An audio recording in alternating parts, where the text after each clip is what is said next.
Good morning. Tuesday forecast will be sunny with temperature at 29 degrees today. Pero nang magising ako, ito ang nakita ko. Yes po, orange sun. Dahil sa nagaganap na wildfire sa nearby cities.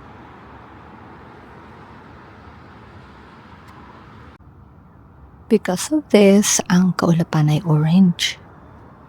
Deep reddish at hazy ang kapaligiran. Salamat sa Diyos, wala naman kami sa wildfire danger zone. Pero affected kami ng faint smell.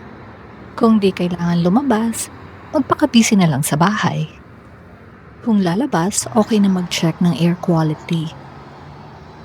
Kung need, mag-mask, mas mabuti. Yung iba naman, di na rin. Depende rin kasi sa health condition ng tao.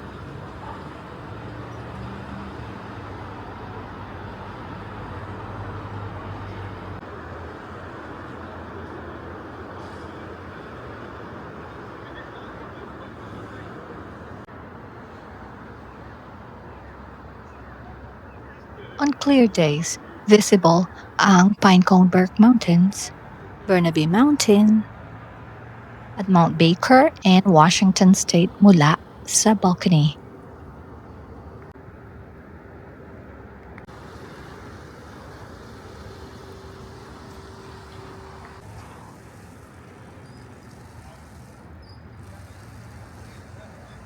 Honestly, it's just like any normal day for us here.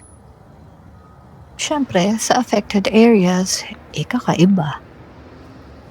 Kaya pray tayo, total usual naman ang rain dito.